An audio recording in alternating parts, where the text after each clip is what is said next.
Whether you're new to pool and practicing the basics, or a more experienced player performing drills to improve your shot making and positional play, the Drill Partner is perfect for you. Welcome back, everybody. I appreciate y'all for making the show a part of your night. I'm Molina Mike. This is Dogging It, and we're going to be talking European Open. It's way past Pinozo's bedtime, so any of you guys expecting to bring him on, I hate to break your hearts, but I ended up getting some getting the big guns to come on in, and I'm just going to invite them on over after hitting them up last minute. I'm bringing over Raymond Linares from Florida, buddy. How are you? Doing good, man. How are you sweating this tournament like everybody else, I'm sure? It's been great, man. The time I'll tell you, like I can't wait for the U.S. Open, so I don't got to get up at 3, 4, 5 a.m. Yeah. I saw your comment this morning. You're like, "What am I doing, being awake at 3 in the morning to watch the tournament?" I keep forgetting you're closer to the West Coast, right? You're Central. I'm in Central, so you're an hour ahead. You get that you're a little bit more fortunate than I am, although it's late for you right now. But yeah, no, it can be a little brutal. But this is how I mean, I'm obviously just being lighthearted with it when I'm doing it. But like I when I was in my early 20s, when I first started getting into pool, that was one thing I would always do. I'd watch China Opens and overseas tournaments, and I barely knew how to use a computer, man. And barely knew how to use the internet, but I was finding links. I was using Translator to talk to people from on forums to in China to get links and stuff. And it's kind of how all this got started. And here I am, 15, 16 years later, and I'm still getting my ass up at 3 a.m. to watch tournament. Although there's not any alcohol involved, anymore like there was 15 years ago. So yeah, the lifestyle kind of has to improve by necessity. I remember being up super early to watch Darren snap off the World 9 ball. It was like 4 in the morning, 5 in the morning. I'm like, 2012. Yeah, talking about 2012. That's actually my favorite world championship match ever. To be honest with you. Yeah, sick. It was a sweater. It was against what was it? Haitao, I think. Oh no, yeah. And he comes all the way back, and then Darren's celebration. I can still see it in my head. The jump shot was so nasty. Yeah, the jump shot to get out was just unreal. I don't know when that transition went from like rotation being exciting like that to like it for like 10 years plus. It was just boring at times because it seems like all of you guys who play great pool, they made it look so remedial, and it kind of took the excitement out of it. And when I say things like I'm enjoying the way that Matchroom is doing things now, I'll get pegged as like this Matchroom apologist, or I'm just an ass kisser. And it's not like a lot of them know I'll tell them like how I feel, but I'm genuinely engaged in watching this rotation that even 4 or 5 years ago, you couldn't get me to watch stuff outside of the Masters or the World Cup of Pool or any of that, man. Right. Yeah. I think 9 ball, as far as format goes, is like probably right now the best you could probably ask of it. And now it's really about building the ecosystem around this. So that was right. Yeah. To maximize it. And I think Matchroom, like every event that comes up now, you're really starting to feel the importance of, man, this event is very consequential. This is such a big event. The crowd in Fulda is like sold out. It looks unbelievable. The arena looks great. So Matchroom's really now getting a chance to stretch and build around it after the foundation was laid, kind of taking feedback from the players, figuring out what works, what doesn't work, trying different things. And I've been critical of certain things too, but I think they're open to that feedback, and I think they prioritize listening to the players, and that's what you want. So I think they're doing a great job right now. I think the break box is making things enough. There's enough dynamic aspects to the break that it's not like, when Daryl Peach won the World 9 ball, him and Roberto Gomez, it's just like soft break, stop the ball, and there's no real skill there. It's kind of like, oh, I didn't make the wing ball. That's like a shocker, It was kind of like that side of things, which is also tough for the players. They don't want to travel, play short races to 7 in the qualifying rounds or whatever to try and make it out of a group filled with killers who can all run pretty high speed. So this makes it so there's a little bit more skill, a little bit more variety, and there's more safety play. We saw some racks today that were like 15, 20-minute racks, just trying to figure out how to get out of certain positions. Filler, had one like that. Yeah, exactly. but I think that's what guys want to bank on, is they want to bank on their overall game, and that's why that's how, for some of them, at least right now, they can justify, the finances and taking a swing, because it's not confidence, but it's, hey, I know I can, if the break ain't gonna kill me. When I was talking with Federer about going to, I think it was China, he's like, I just want to find out the format more than anything, because he said there's no way I'm going over there to play one on the spot, because Right. it's not worth it for me anymore. To go travel all the way out there and everybody can get out and the wing ball is automatic, and no thanks. For sure. And I feel like with them having more consistency, it seems like it's the playing field is maybe catching up a little bit to these, like top tier players. But it, some events, we talked about the golden breaks were just out of control. I think it was during the Masters, and then now it's kind of tapered off a little bit. I haven't Sure. really seen any kind of complaining or any kind of drama when it comes to refs or racking. I mean, you're always going to have hit or misses with some of these guys, but Yep. for the most part, and maybe you have an opinion more than anyone because you travel doing this, at times, but it's worth it now because there is more consistency and it is still tougher.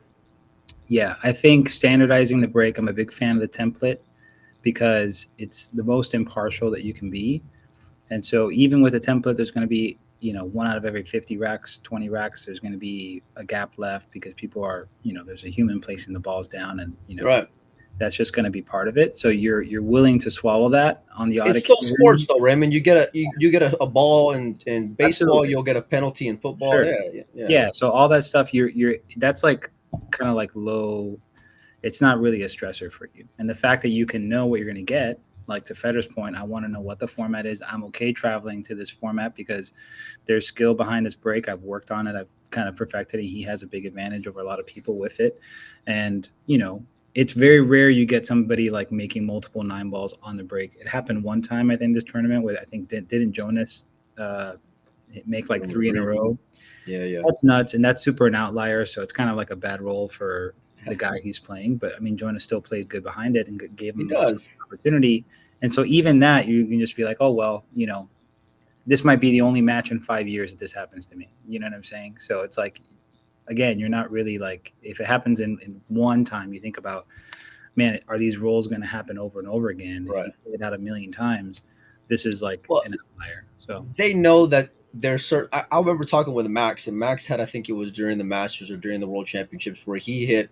I want to say it was around three, somewhere around there. And I asked him. I said after the match, I texted him, and he was like, "I found something that it was gonna highly increase his percentage." Now, obviously, he hasn't done it since then, right? yeah, But he yeah, found a little sweet spot, and then he found it and kept on swinging for it, and God bless him for doing it. But um, I like that. It makes me. I'll tell you what, like when David and Fran were playing, the Till Hill, David's breaking, I'm like thinking, I want to watch to see if it's a golden break, but it's a catch-22, because then I'm kind of like cringing a little bit. Like I hope it doesn't end like that. And we'll get to that match in a minute because it ended in heartbreak. yeah. If you were a fan of Fran, but it's part of sports, and I like that. This event more than it. I remember the last event. I was really loving day one. This first couple of days was kind of all right. I'll get excited here later on. The cream has definitely risen to the top as the events kind of thickened up for me. And we're gonna jump on into the round of 16, Raymond. I want to get your Sure. thoughts on some of these that were going on today. Let me just turn off some of these graphics here. I'm a little out of rhythm. But let's start up top. You got two Polish players in Daniel Maciel and Wojciech battling it out with a 10-7 victory going to Wojciech. Did you get to watch any of this match, Raymond? Yeah, I think it was on one of the YouTube tables, Right. if I'm not mistaken, and it was, from my understanding, it was a little bit scrappy match, but I feel like that's going to happen. It might happen, especially when you have a lot of familiarity with somebody and you actually care about somebody. Like even with like the David and Fran match, there were certain parts of that were there, and so, I think Daniel is really kind of rising up as one of the, Poland is like a mini Philippines in Europe, right? They've just got like a nice batch of players that are coming up. Right. Daniel had a really good end to the year last year, and he's just kind of continuing that confidence. he looks great. He's playing some really strong matches throughout. I mean, he knocked out Albin the round before, played a super strong match against him. He didn't bring his best game against Vucic, and it's kind of like maybe Vucic is kind of like a little bit of like the most proven of the Polish players at the moment because he's the one that has the world title Right. under his belt and has kind of run deep in those events. And he's one of those players that I think gets overlooked a lot because he's very like formulaic, almost very like process, nothing super flashy, and people forget like that's a high level of consistency, and so he's always very consistent player. So I feel like his experience kind of paid off there, and he didn't allow the match to get away from him, and he pulled the listen, kid, you're gonna get there one day, but It ain't today. it ain't today. Right? Yeah. This is the second event in a row where I thought Maciel was going to go pretty deep, and he left a lot on the table from the few that I saw. Even at the end, I think it was like 7-9. He misses an 8-ball to let Wojciech close it out, and there was like at least one of the rack that I remember at a pretty crucial spot where he misses a ball deep in the rack that's just you can't do. I get that familiarity aspect for some of these guys, and that like it's hard to have a killer instinct when that's your boy, that's your that's your countryman. That's probably a guy he may have been rooming with, more than likely as well. So in that regard, I completely get it. I think he's going the right way to take that next step. But out of everyone, you're absolutely right when it comes to Wojciech being the most decorated. But he still doesn't kind of get the respect like on a global stage when it comes to fans, because he's kind of like, that's just Wojciech. He maybe it was a flash in the pan with the 10-ball, but like he's still pretty consistent and going deep in these 9-ball events as well. Yeah, he's not like Victor or Mieszko, because they are kind of more flashy a little bit more natural kind of rhythm players, and that's kind of fire players too, passionate. They got some, they can get on tilt a little bit. When a guy like that, when a rhythm player gets in gear, it's really easy to see, oh, they're playing at a high level. When a guy who's like a super percentage player gets in gear, it's almost like it happened. You're like, what happened to me? I just got destroyed. But like, he never did anything super crazy. It was just like, you just got taken apart, and it's like clinical. So it's almost like in retrospect, you're like, oh, wow, like he played perfect, Yeah. So, but it's different. Whereas like a guy like Mieszko, you're like, oh, he just like pumped this ball in and, moved the ball around and ran a 3 or whatever. It's kind of like a little bit different, the style. So they're all breaking the balls very well, breaking the balls extremely well. All these Polish guys, and there's some that are like sticking around in that 32-64 range, like a Conrad and Fortunsky. Then there's guys who we have high expectations for that just haven't seemed to get there yet, like a Victor, who I think the world of that kid's game, and then you got guys who are just there, and they're there and they can play the game very well. They can play against anybody very well. It's part of it where you're going to end up matching up with someone you may know down the road, and this happened with those two. But the other story of the morning was Anton Raga against John Moore. Anton had some big score lines coming into today, including a 10-0 win over Copigny, and he seemed to pick up right where he left off from Raymond. 10-4 victory over the Canadian, and I tell you, in that matchup, man, Anton looked, about as strong as I've ever seen anyone play on a matchroom stage. Yeah, especially somebody who's new to the stage. I know a lot of people know Anton Raga, and they have this like, they hear the whispers of how he is, and now he's kind of going up. And I think he's one of the few guys that have put together a big package in one of these matches. I think he ran a 7 from 2-0 up against Ko. And then Ko missed a ball the last game, and it was over, and it's just like, you got 2 innings basically to come to the table, and the rest is just watching. I think for me, he's probably the guy to beat, Raga, just because he's probably been the one player who's played consistently closer to his top end game across multiple rounds. There's other guys who've kind of like had. But have you picked too soon though? Is that a concern? Huh? Is there a concern of maybe peaking too soon in the event, because you still got another day to go? I just don't think with a player like that. I think confidence is a big thing for him. And especially kind of getting into these new waters, once you get comfortable, it's hard for me to imagine him having a huge drop off. Granted, you're in the Final Four now. Well, we'll get to that, but as you advance to the tournament, you have less leeway now because of like you're saying, the cream rises to the top. And you have to be consistent. And that was one thing from his quote earlier. He said, if I can just maintain my consistency, I know I can win. So he's even talking about it from a place of like, yeah, this is something that I can do. So Yeah, he's and it's not a matter of being cocky either. He's just very no, self aware. yeah, You know, absolutely. Yeah, I and think the fact that he's talking about that process, like if I can just keep up with my process, my approach, how I go through the balls, not trying to do anything that I'm not accustomed to doing as a professional, then then I have what it takes to win, and that's a good mindset to have. it also helps having a couple of guys in your corner in Chua and James who are just on big stages themselves, both individually and as a unit. You know, to kind of lean on for advice and what the moment's going to be like. And Anton has played in big spots. He's been in the China Open final before. He's been very decorated in the Philippines, a little bit in a couple of other Asian countries. But there's one thing that I always hold true, and it's that the matchroom stage is different. And I didn't expect him to have this kind of run so soon. You know, because I want to say this may be his less than third event, maybe his third event altogether. And I know when I saw Kyle come over in the previous event, I was very surprised to see how well he was playing. Cledio, the same way, when I saw him first come on to the matchroom stage in this most recent major. But these guys are just are going against the grain by doing this. Nope, there's very few players that have the ceiling like Anton is, but to be able to hit it right now against big names like Yeah, Cole, big names like John Mora, even the matchup that we'll go through here in a minute in the round of 8, it's tough to do, and he did it. So yeah, much respect to him, and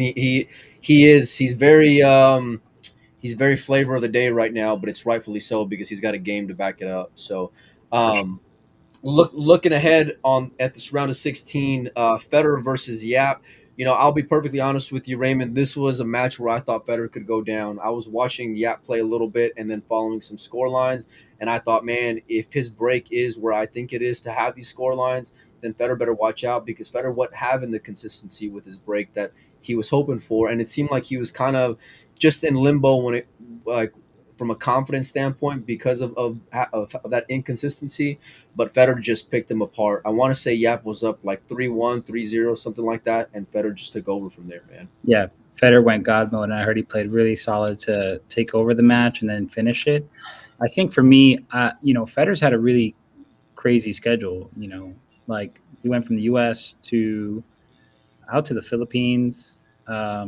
Because he was in Iowa, and then he went to the Philippines, Uh, was there, took down Dennis in that big gambling match, flew back to U.S. for like 2 days or whatever to do the and PCP, right back to Europe. and then right back to Europe. So his body was just probably in another dimension. So to me, I figured that if he was going to struggle, it would be early, and then the later he got in the tournament, I felt like it was going to be more beneficial for him because he'll just get back to equilibrium, and then he gives himself a chance if he can get by with his B and C game over some close matches, which he did, early on. Early on, yeah, Yeah, early on. qualified and then slowly started playing more steady. And so I wasn't surprised that against Yap he kind of just found his form a little bit more. I don't think he's still, he didn't play his top game yet, and probably because of, those factors are against you, but he still played solid, and And those are fair. I don't think those are like yeah, excuses or letting anybody off the hook. You know, no, Federer it's knows just what the expectation is, and he knows that it's right, it's you're playing for Sundays if you're Federer. You know, sure, and anything less is going to be a disappointment because he has those expectations and he knows he can get there point yeah. blank. And everybody on tour knows he can get there. It's It's a kind of little like it's kind of like when Shane, everybody's waiting for Shane to snap off, like, let's say, the World Nine Ball. We just knew it was going to happen eventually. Everybody kind of knows that Federer's that good. You know what I mean? That he's just eventually going to take down one of these big ranking events. And so I think for him, he just got to, put himself in a position to do well in them. It's a hard ask to go, back and forth all over the world 3 different times, you know what I mean, and end up and be you ready to think play. even if you're in your early 20s. Even if you're him, yeah, even Yeah. if you're one of the top 5 ranked players in the world, it's a brutal thing to play at your peak. So he didn't hit his peak, obviously, but that match he played solid Federer pool, and was able to kind of dominate and give people a look at why he's viewed the way he is. So Well, here's the deal. If you mentioned his B and C game, it's a lot better than most A game.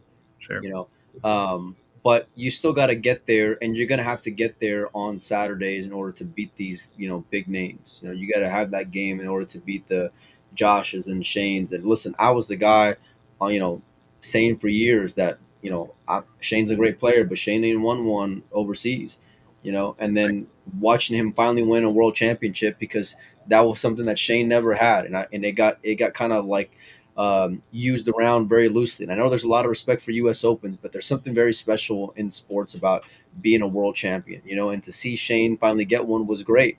And Federer knows what those criticisms are. As much as I got respect for him, and I love the kid, and I love seeing him compete. Shit, I'll say that to him. And I've said it to him just as much. But he's the guy who can handle it. Kind of like Tyler, though. Tyler can handle it too.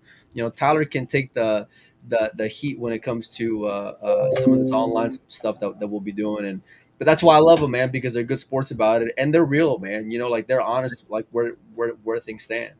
I made a funny observation. I was watching Federer's interviews, and every time they talked to him, like, they kept reminding him how he hasn't won one of the big matchroom events. And I'm like, yeah, how brutal is it? You just come off a great match. I'm like, oh, you haven't won one. Is this when you're going to win one? You know what I mean? Yeah. It's kind of, as a player, you got to be willing to just filter that stuff out, because you already, you have to have a long-term mindset about stuff, and you have to also kind of like just be as present as you can. And so that's when you get to your best game, is when you're the most present and you just, nothing matters. You're just here to play the table, what's going on. It's when you get focused or start thinking about the external stuff that starts pulling you out of the present. So you start thinking about, oh, if I make this ball, then I'm in the final four, and then all of a sudden some crazy miss happens. You know what I mean? So that's usually what kind of gets people. So the people who are winning a lot have just let that stuff go. They internalize it. I can only imagine. I'm doing that when I'm getting 12-5 and I'm about to get on 4. Yeah, right. I'm gonna get there. I'm gonna get on 4, and I'm only gonna need 1. And then I butcher it.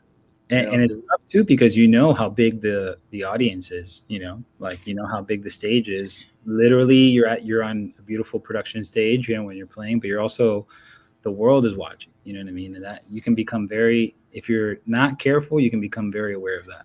It's a catch-22. That trap. It's a blessing because everybody's getting to know how good you are, but it's also like a little bit of a trap. Then it also comes with your fair share of haters, and haters can kind of get underneath your skin more than all the love that you go and get online as well.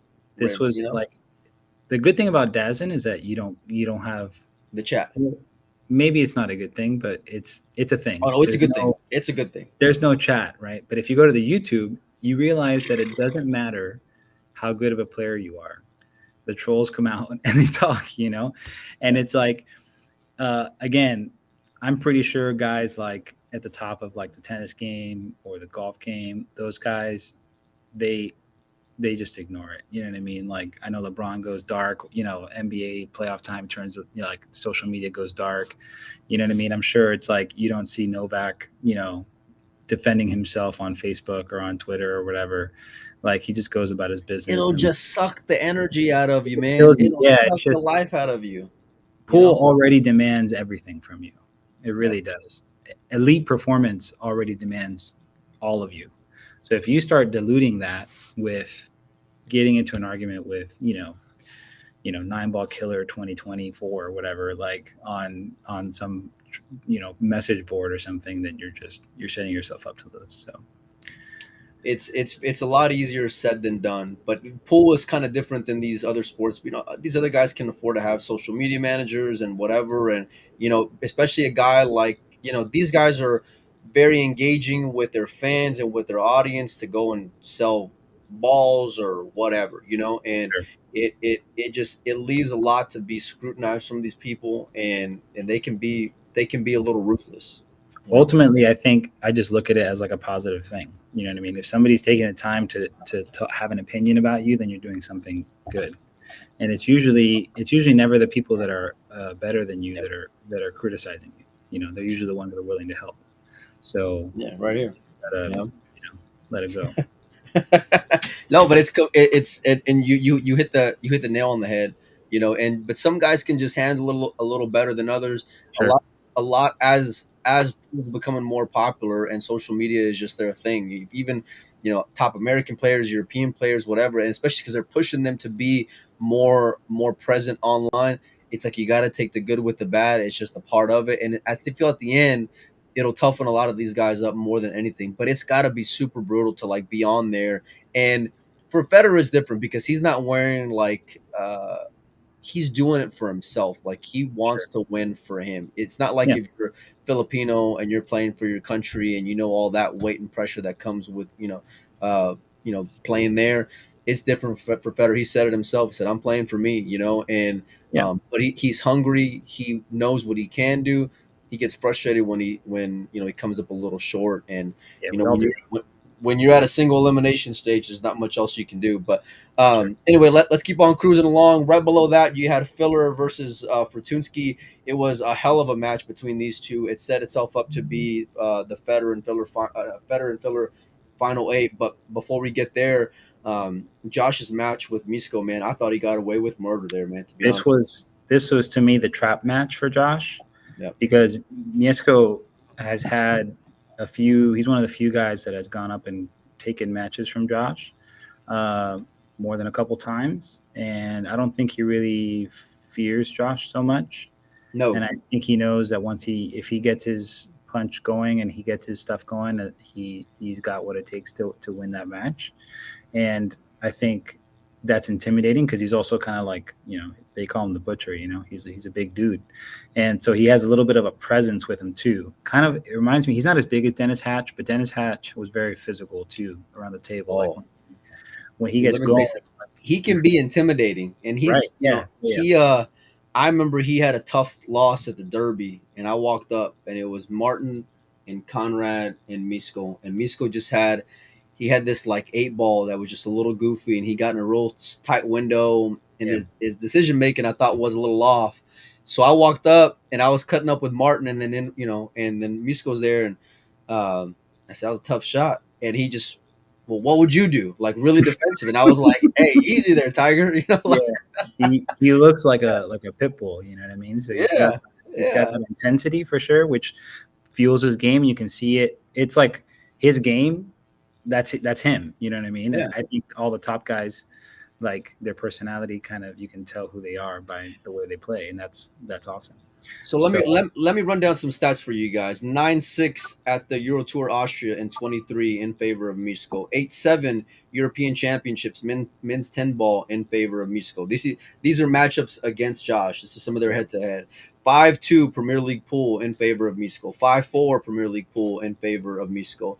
Derby City Classic 9-ball in 2022 in favor of Misko. So it's not the trap match was very accurate. And it's not one of these guys who's wet behind the ears who's going to get, nervous about playing Filler in front of that crowd. Misko was wanting to step up, and I feel like he did in a big spot. The way that it ended was a little brutal for him, but he's there. You just gotta take that next step, man. Yeah, you just got to run out in that spot. I think he had a chance to go up 6-4, right? What wasn't that? Yeah. He had a chance to go up 6-4.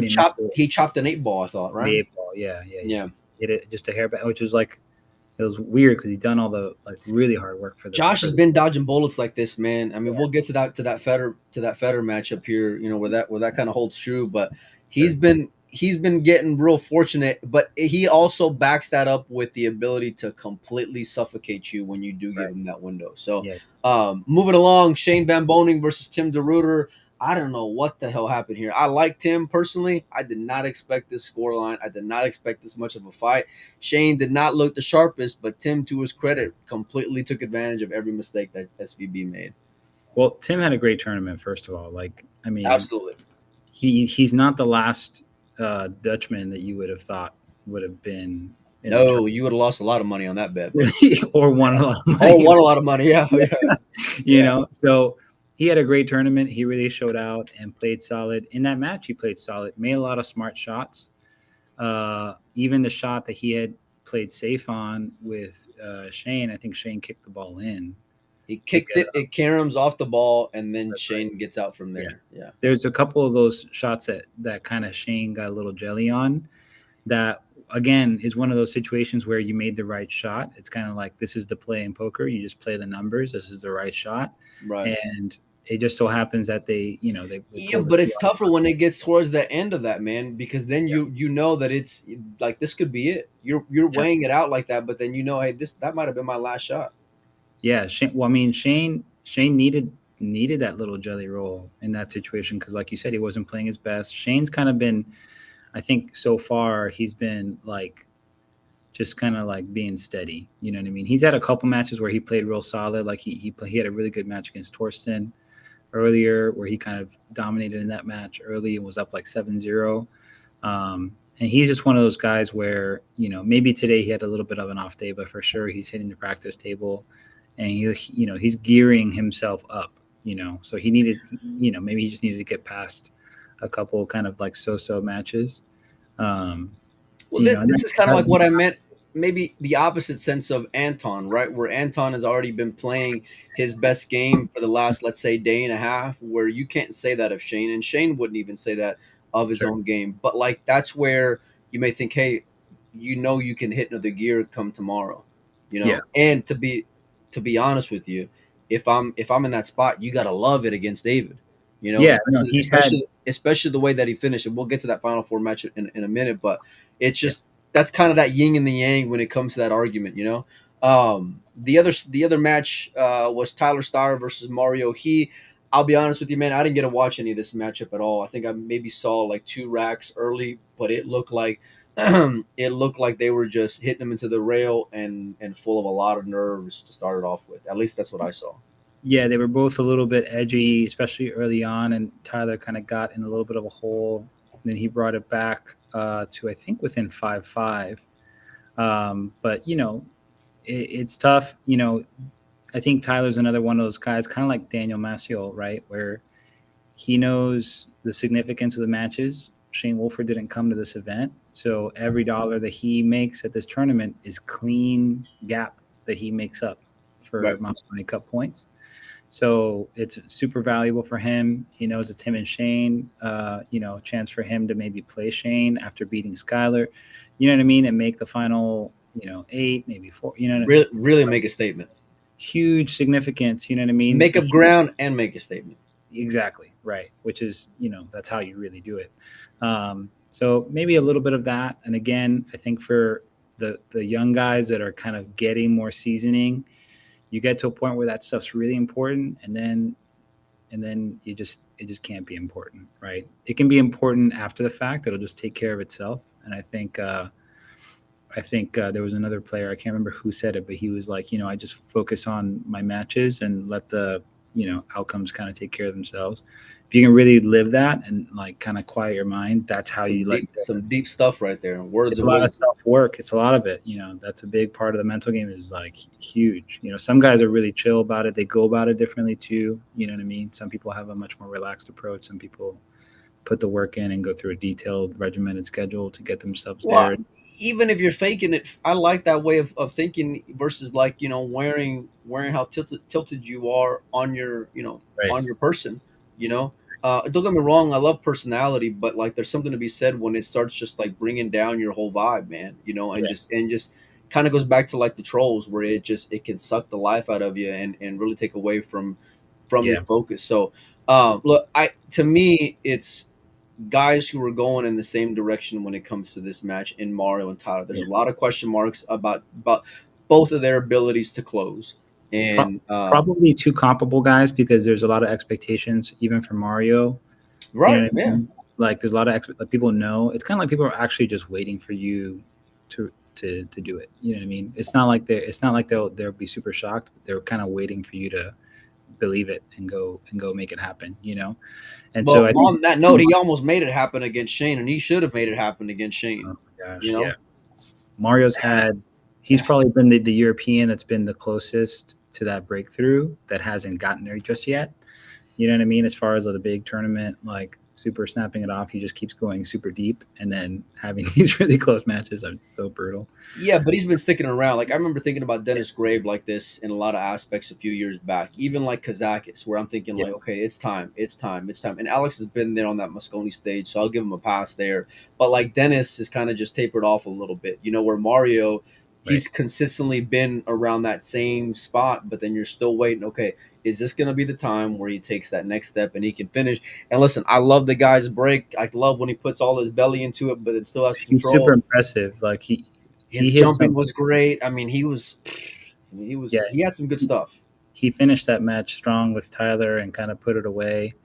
Had a super nice jump and clearance towards the end. Like the guy's got the game. You know, he knows it too. So it's just a matter of time for him to kind of just walk into it. Two other matchups on the very bottom of the bracket. We had David Alcade versus Yanni Uski. A tough match, you know, going towards the end, but David ended up pulling out. 10-4 win, Francisco over Oliver. And I like that matchup in particular for me was just very reflective of where his game has been overall. I don't think that scoreline reflects where he's at. Right. I saw him struggle very early on in that match with Oliver. I thought he was in big trouble early on in that match with Oliver. I think Oliver let him off the hook at a really big spot, and then Francisco just found enough of a rhythm to get by. But it wasn't like overwhelming, performance where I can lean on to be confident about. And it kind of just carried its way through when he ended up facing David Raymond because he did not look good, and that's being Yeah. very like mild about it, buddy. I remember like tuning in, you know, well, Fran, you know, it's weird to see him now be human, right? Because he was unconscious Right, for right. 18 months, a year and a half, with completely. Unbelievable. It just felt We've never seen that in the sport. What he did. yeah, he was just so. It was such a consistent high gear. You know, you Right. see it sometimes. Like you saw, like Mika had a pretty high gear. The 2 years he won the U.S. Open, like around that time, Darren had some of that stuff too, and like, you know. But in this modern kind of like match room, that he just went like he just went into outer space. You know, he really.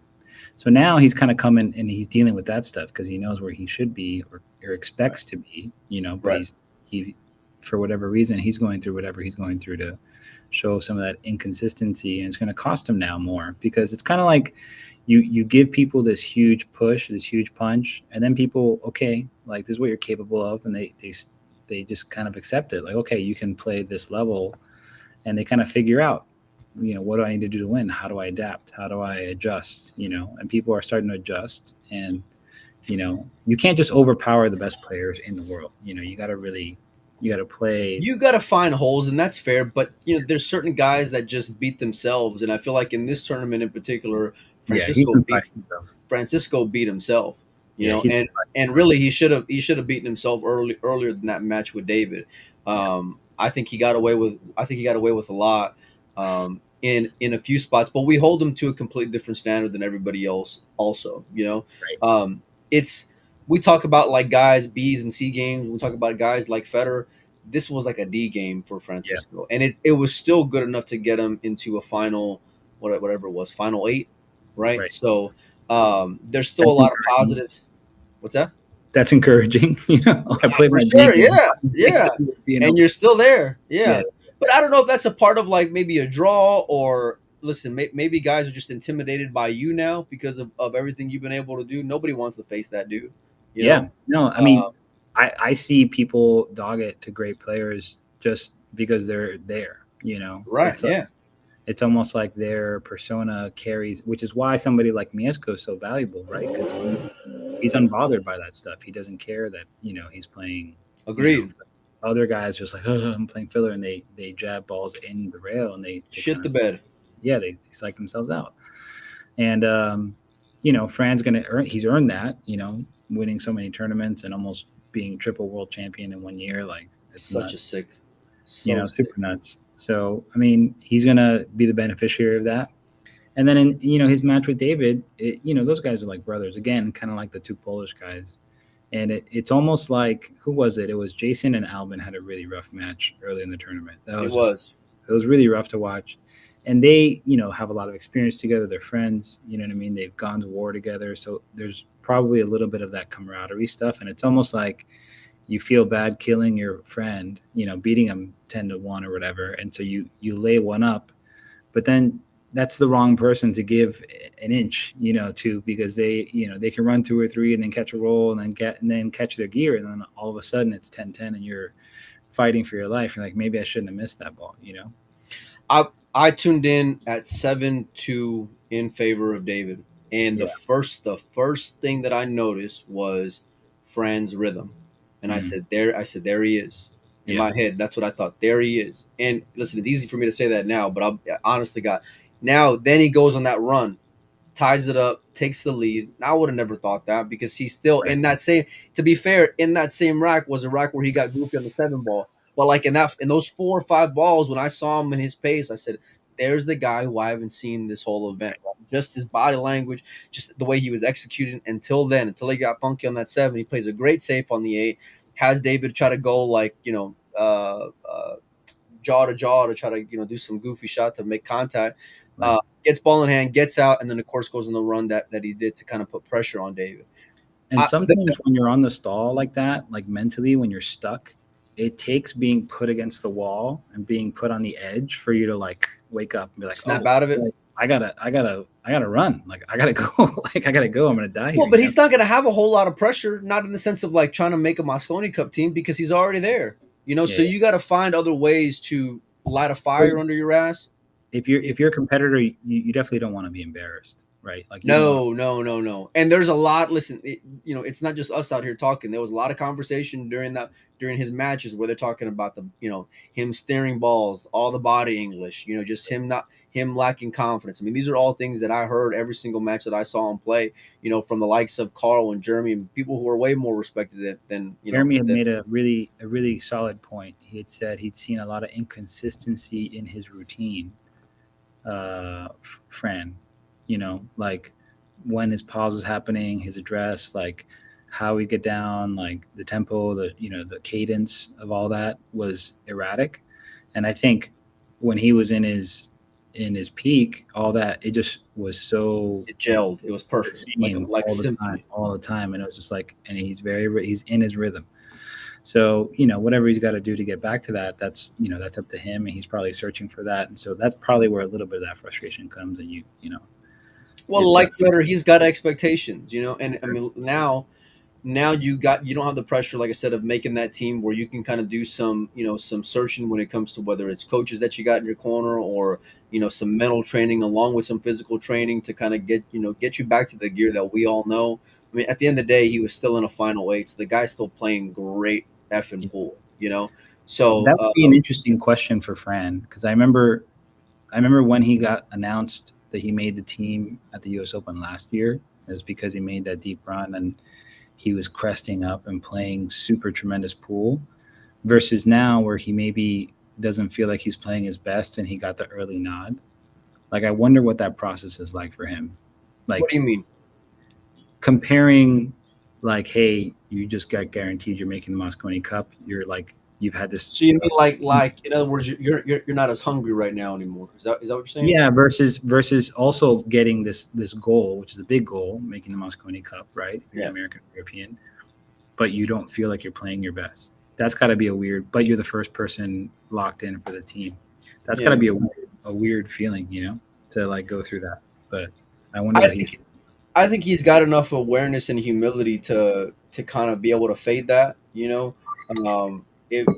very great guy to have a conversation with, but also very smart, and even whenever they were talking with him during his post-match interview, I think it was a match with Oliver, he was like, look, I played bad, so he sees it.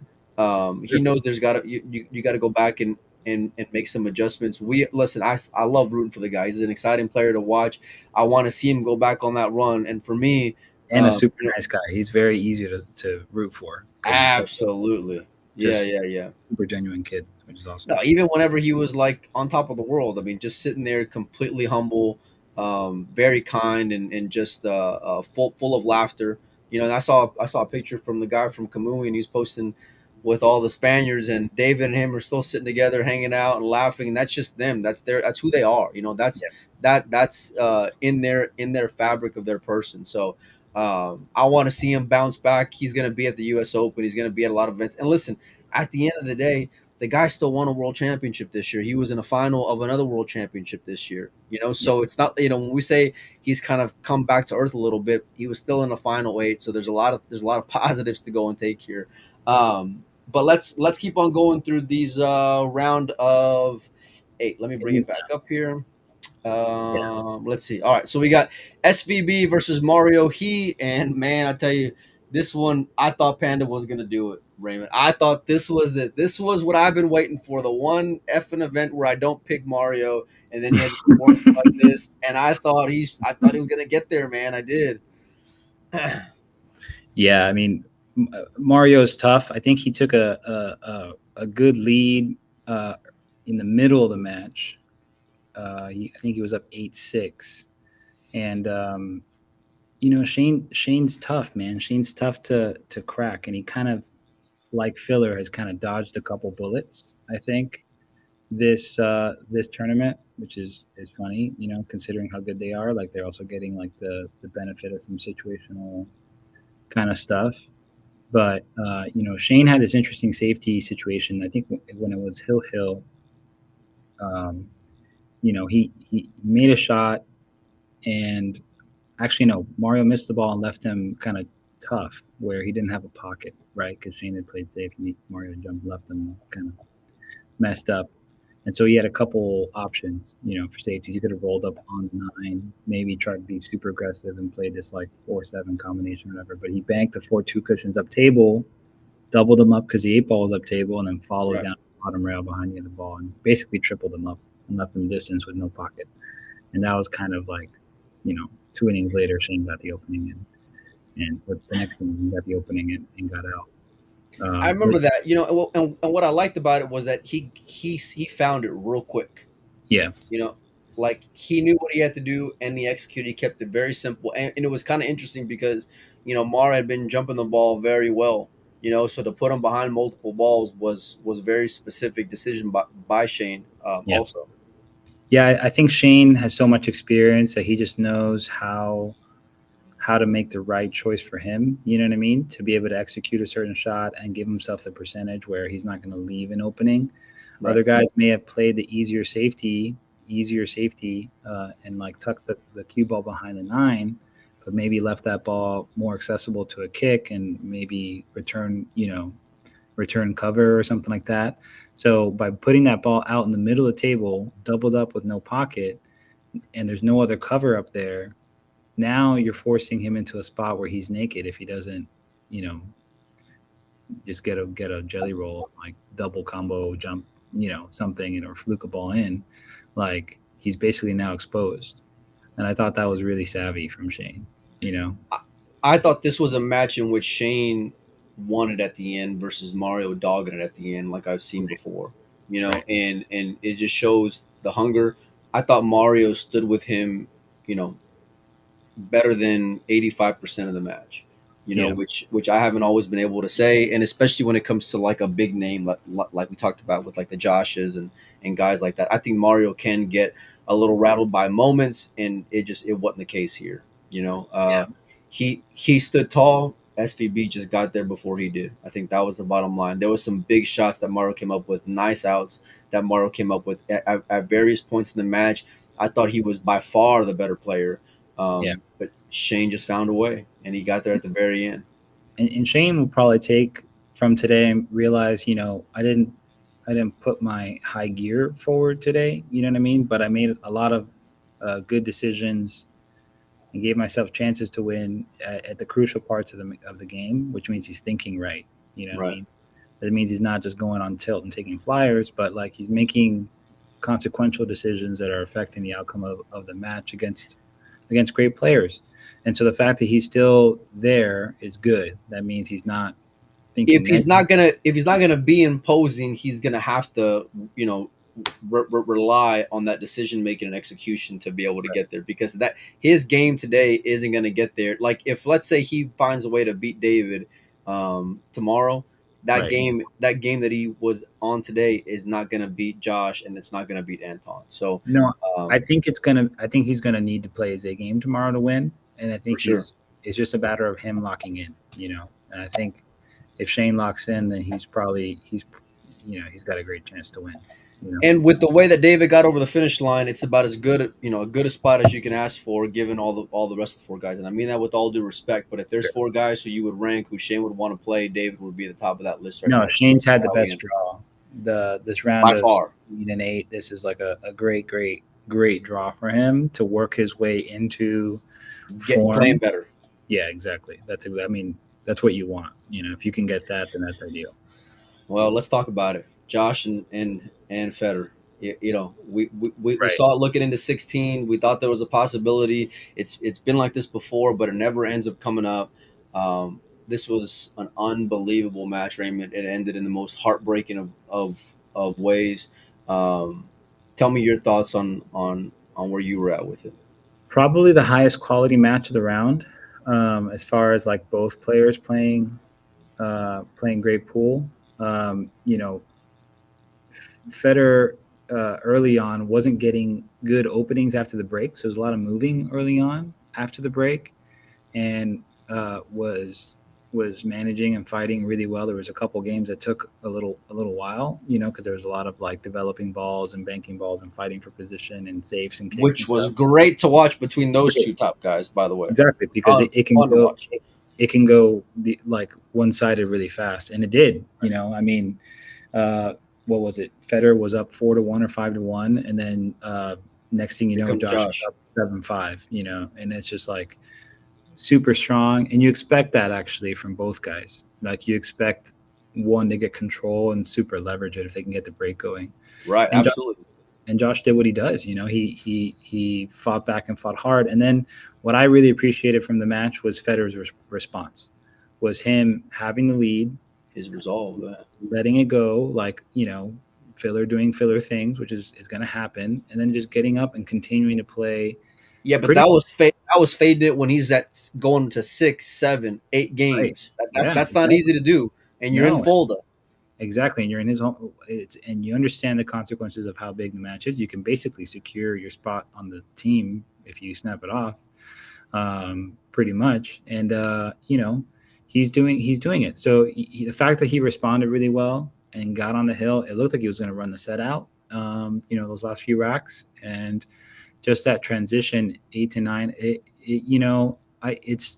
It's tough because I mean, maybe it's just nerves, maybe it's a little bit of pressure, maybe it's just like losing a focus, a hair at the wrong time. I didn't like the speed he shot the 9. When he was up 9-8, I thought, he kind of babied it, and maybe he felt like if he hit a little bit firmer that he would have come close to the side. But I just That's don't what I was think going to ask.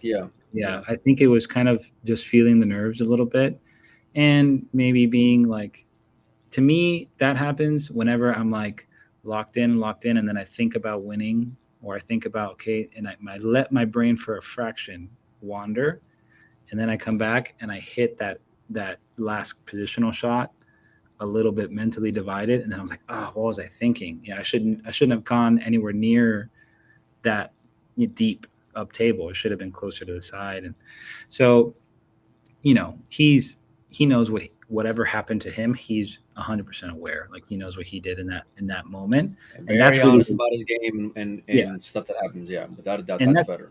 That's really where you lose the match, because a guy like Filler, and I've noticed this too, there's certain champions that when you have an opportunity to beat them, that's it. That's all you get. You get that one opportunity to put them away, and you cut the head off the snake, and that's how you show respect to, like, you honor the fact that they're a great player by just getting rid of them. Because if you give them that extra barrel, they're gonna kill you. There was a one pocket. Josh just epitomizes that statement. Oh, in 9-ball, you can't give him free innings. You got to really put him down and kill him. And like, there was a one pocket match I watched where the year that Bustamante beat Chohan in the semifinals and then beat Bergman in the finals. And Chohan had a similar situation come up where if he goes for a pretty routine bank, he's supposed to go for the bank, I think, make the bank. It's a bank that like top one pocket players are just going to make. But he was ahead in the score and he pushed balls up table and he didn't do that. And then like 4 innings down the road, after moving, Bustamante gets a weird back cut shot, boom, bangs that ball in, comes with another crazy shot, bangs the ball in, and then runs 6 and out, and then it goes double hill, and then he finds a dead ball after the break, smashes it in, and just kills Tony. Runs 8 and out, and Tony doesn't get breaks his soul, breaks his heart. Unbelievable. And I was just like, man, when you get a chance to beat a champion, you better beat the champion, because they're a champion for a reason. And Josh, you give that ball Federer missed after Josh's dry break was tricky because position was you had tricky. to run it with insight because you had to get around 3 rails and you're on the rail with the cue ball. At distance, deflection is a thing. You got to be really dialed in, and you're still here. No, you're exactly. still here. I don't care how great you are. You're still there. To me, losing the match happened on the 9 ball that he missed, and I think he'll agree. Like that's an error. He'll probably not do that again for a year or so. Whatever. And it'll him. He's a super. I love Federer. His attitude. Because humble in defeat, humble when he wins. He's not really like, he knows what he has to do to play. Oh, no. Listen, Federer can get on tilt. For sure, Federer can get on tilt. And Federer will, Federer knows that he dogged it there. He dogged that opportunity, and he knows it was 100% on him. If you put those balls out there the way that they were, those last 3 balls, Federer is like, I'm not even joking, Federer's probably like a minus 30,000 on a money line to not get out from there. He's that deadly, Raymond. He just pretends he's playing a race to 90, and this is just, this is like the, whatever. You think it was the moment then? Is that what you're saying? You think a lot of it was the pressure? Just a little bit. I think just it's not overrunning, even the overrunning or the shot, because the overrunning was one thing, but I think the error comes from overrunning. Yeah, from that's where you lose focus, because ideally, if you're locked in, you don't put yourself in a vulnerable spot for that 9. You just, you end up with a relative, or you stay above the 9. You should always, you never want to be below the 9 in that spot, because you got to fade the side and the corner up table. Maybe you have to hit a little inside if you're close to the cushion, and now you're back cutting the ball. It's just like, there's a little bit of throw you got to account for too. If you're hitting it slow, like there's a lot of these extra little things that are tucked into that. And that's already the error. So you should be above the ball at all costs. Like, I'd rather shoot that ball from the side pocket than be below it, for sure. Oh yeah, without a doubt. Yeah, I mean, you'd always rather be there. But it's still a ball that you expect him to put down. It's a ball that he expects to put down. It's a ball that he does put down. And then he's on the shot clock too. We haven't talked about it. But hey, listen, there was a few racks where he was at least 2 shots. One in particular where he literally fired at the first beat and then he missed it. Yeah. There was at least 2, maybe there was at least 2 big shots that I saw that the shot clock got him that match, which he's usually pretty smooth with it. He handles it pretty well for a methodical player. You know what I mean? So Josh got let off the hook. That's the bottom line. He totally did. But it was beautiful though, because of what you said. It was beautiful that it was just a heavyweight fight. Federer goes up, Federer comes back, Federer takes the lead. Federer's not done yet. Federer comes back, gets on the hill first, and then the drama at the end with all the pressure. Figure out a way to set up a race to 130 with those guys or something. Just God, no, man. I don't want to watch long race rotation, man. I can't fade that shit. If they're racking their own, no, let them play. I'd rather watch like 5 races for like 20 grand a piece to 21 or something. Josh will probably rather do that than play a long race. I've agreed. Yeah. And I think that it's gotta be 9 ball, because there's no way he's messing with them in 10 ball whatsoever. But like it lived up to the hype, and I didn't. I'm heartbroken for Federer, because I love the kid, but he knows he shit the bed. Josh, it was still cool seeing him like in front of his people get that win and let out the emotion, and like I'm getting a buzz. I'm getting a buzz now just thinking about it all over again, and but it was at the expense of because Federer don't want to win it for the 30,000. Federer don't even want to win it for the Musk. Federer wants to win it because he hasn't won it. That's where his hunger and motivation is. And he will. He'll get one. It's just, once he lets go of like wanting it, you can't want it too much. You know what I mean? Because then it can become a negative thing too. You start focusing on the outcome again. He'll be fine. It's like Oh, numbers. You for start sure. with numbers. Yeah.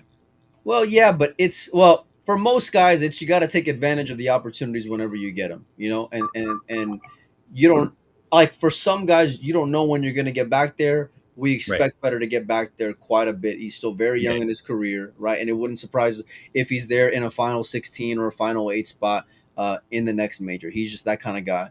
Right. In the last round of 8 match, Anton Raga versus Wojciech.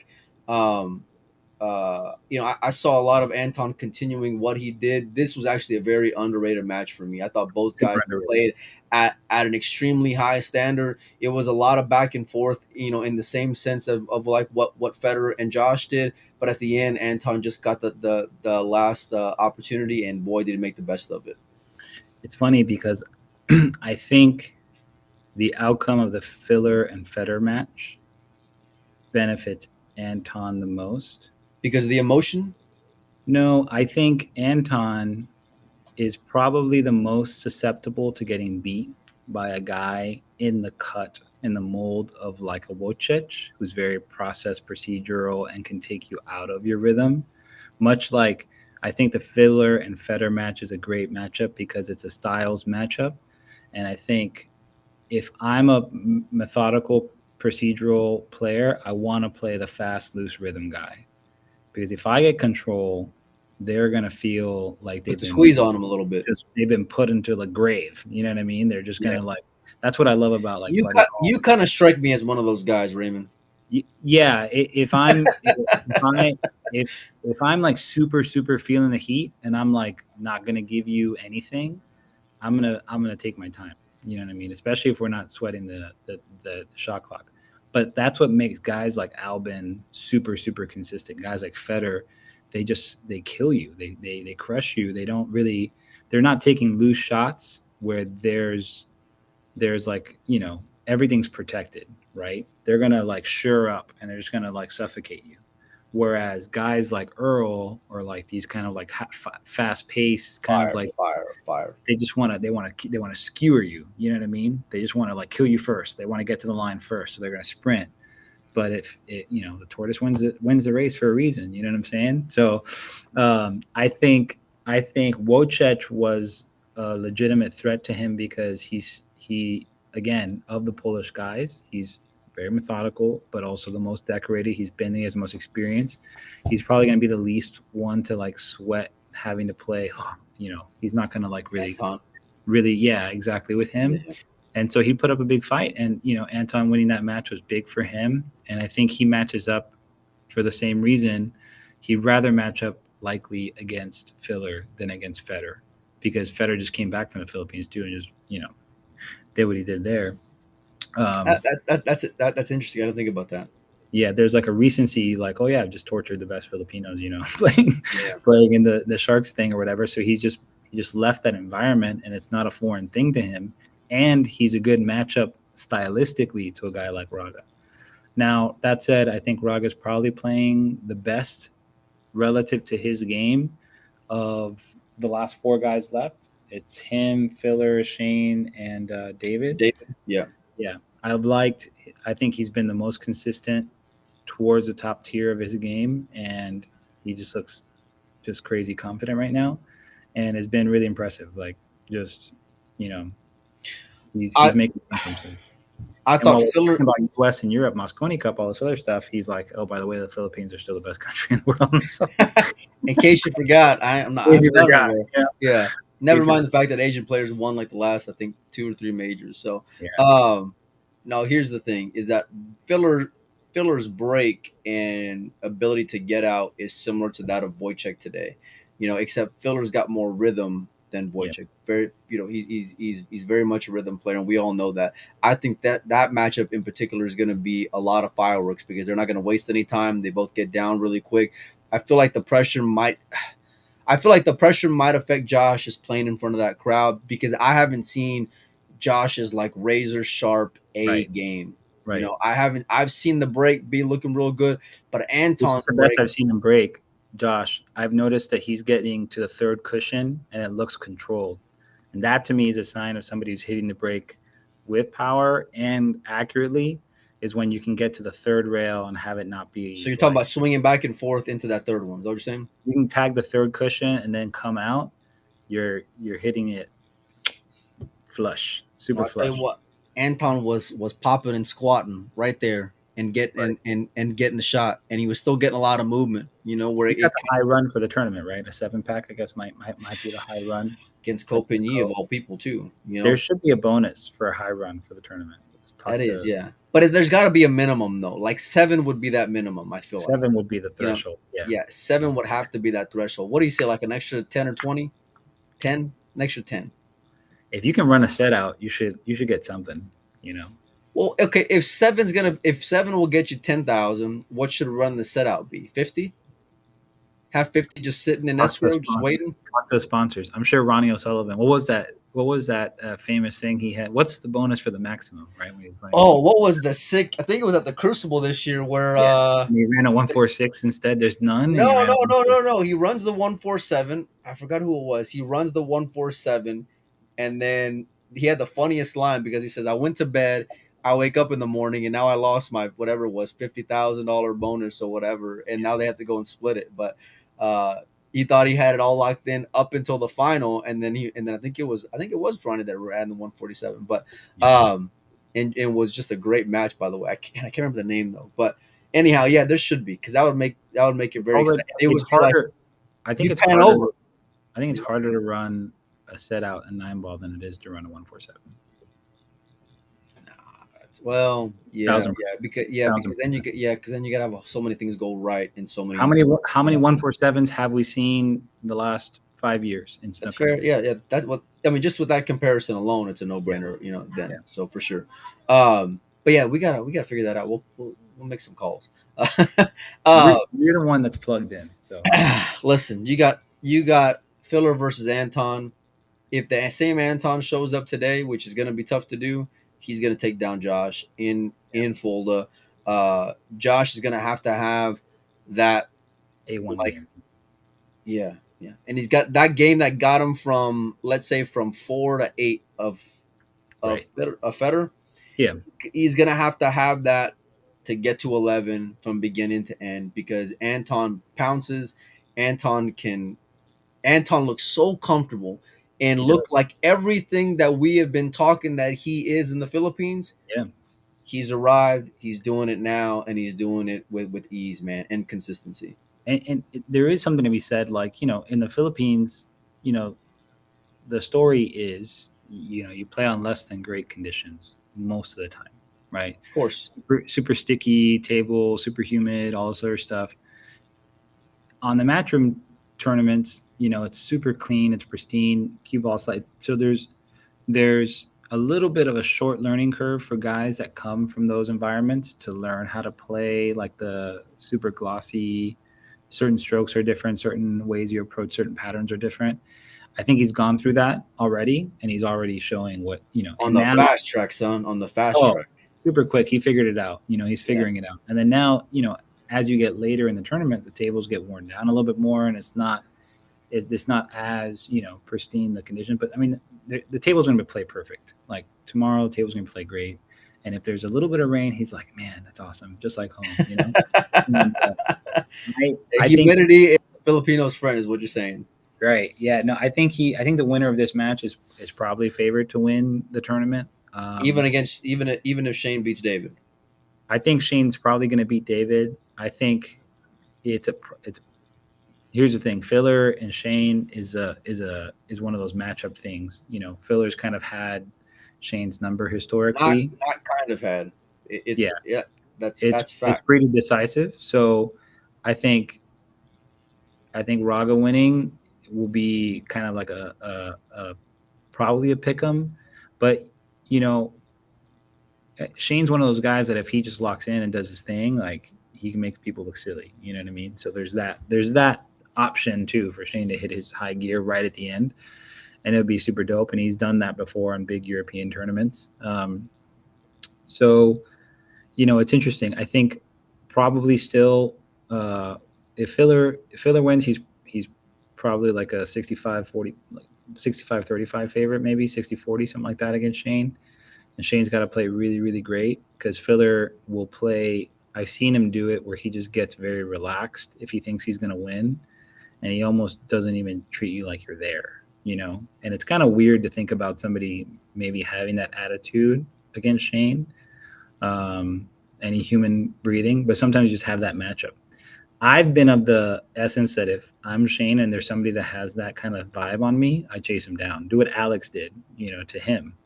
When he beat Alex for the money, Alex chased him around the country. I mean, relentlessly. Would just chase him to every tournament and play him another set, and play him another set, and play him another set, until they played that big race to 100, and Shane got two one of the best comebacks ever.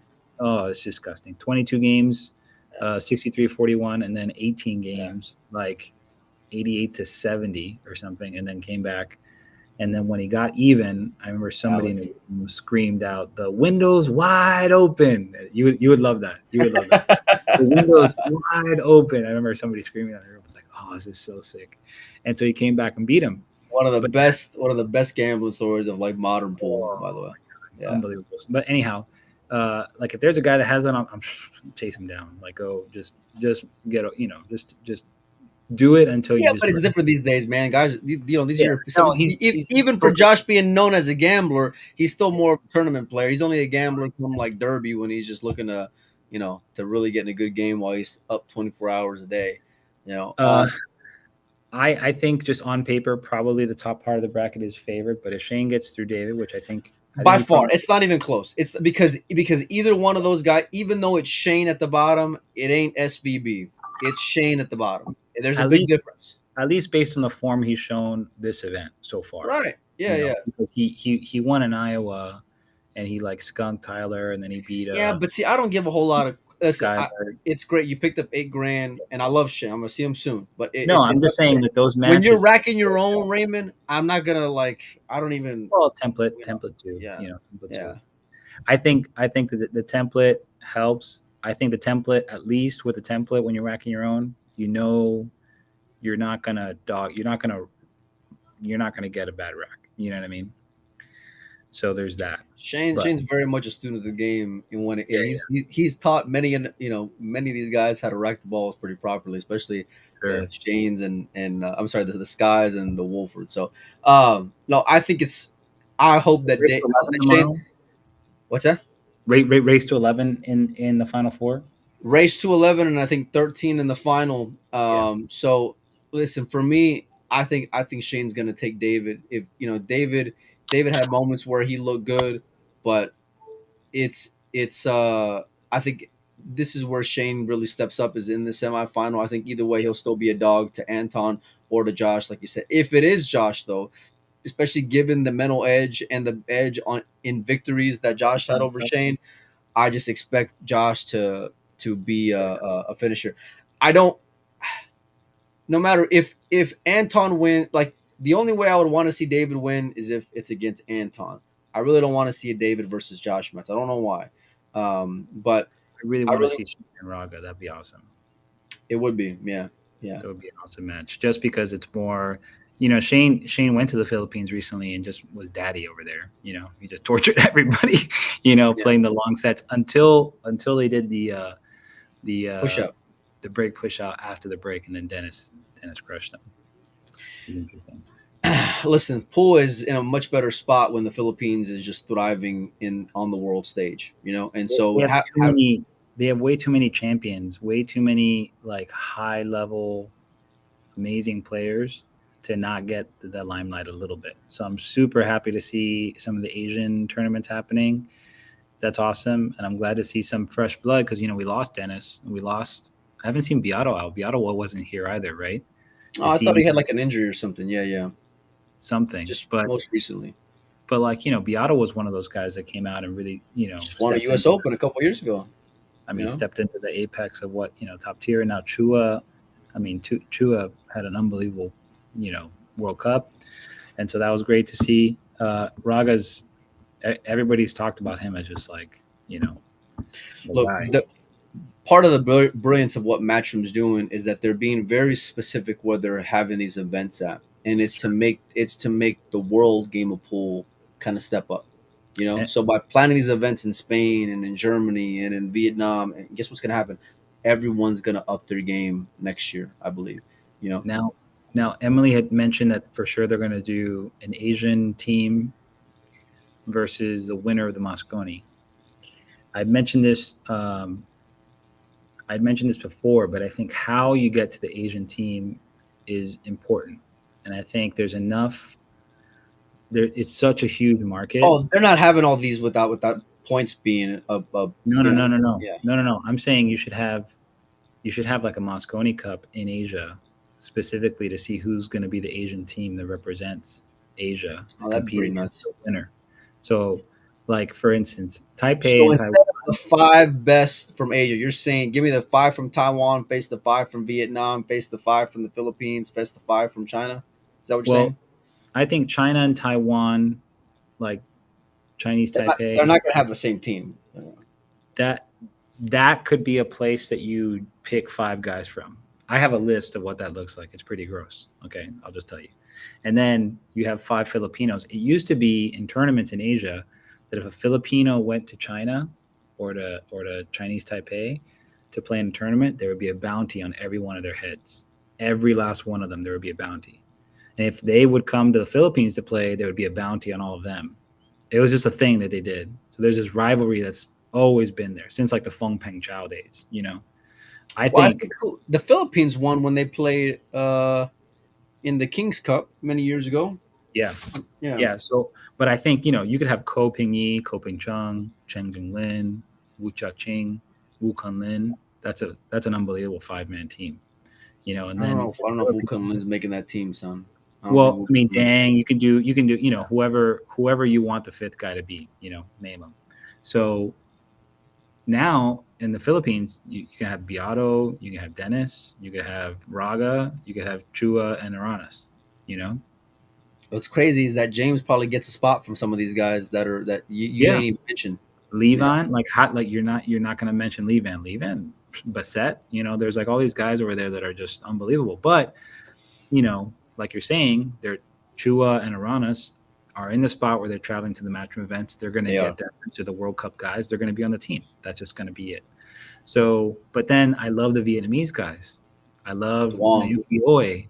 You know what I mean? I love like some of the Japanese guys. So it's like, how do you pick from all these people to pick one Asian team that's Well, this competing? is where all these events that are going on, there's a bigger picture in play. They just haven't Sure. formally announced it yet because they're going to have that same point style. They're going to push these guys to go and travel more, and there's Yeah. going to be some reward for them. Sensei Duong, Nate says Duong, yeah, Duong's Duong playing last year at the U.S. Open was great. like the bookmark guy. I was like, man, You want to talk about having Shane's number? Go ask that guy how to beat Shane because he knows he's done it before. he looks so calm. He just delivers that long stroke. Boom. Give me a winner for tomorrow. The Raga. winner of the event, not win of each match. Give Yeah, me the winner of I the think event. I think I like Raga. I think I I like. mean, I'm rooting for Shane. Like, I want Shane to win. You know what I mean? Because that's USA, America, and if he makes the finals, he locks in. If Like he this, beats David, he'll be announced tomorrow as the first pick of Team USA. That's all it's gonna take. Because then he'll pretty he'll strong. he'll surpass.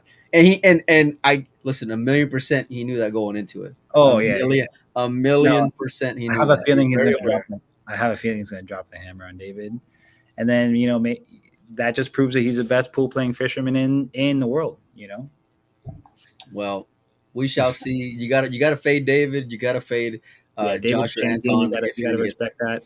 Didn't he beat David for the finals of a World Pool Masters? there. Wasn't that like No, I don't think so. I could be wrong, but I don't think so. I think David. because he won it back to back? Yeah, but I know one was against Darren, and the other one was I Oh, know that he's that lost. that, that was that matchup he made. Like, He made Darren like he stole something. I mean, it yeah, was just unbelievable. yeah. Anyway, listen, guys, the matches start at 5 a.m. tomorrow on DAZN. It's only going to be on DAZN. You will not be able to catch any of the action on YouTube. So make sure and tune in. It's going to be great. I don't know which one's going to be first. I'd imagine it's going to be Anton versus Yeah, I think Josh, so. just just because of the markets. So Shane and David will be the one a little later on at around what, like 5, so like 6:30. So race to 11, then race 13 in the final. I'll probably be doing something tomorrow after the event. So if you're free, you're more than welcome to come back on, Raymond. I'd love to have you Sweet, again, man. buddy. Yeah, that'd Yeah. be great. All right, you guys. We appreciate y'all for making this part of your evening. You guys have a good night. I'm gonna go and hang out with my girls. So we'll see y'all.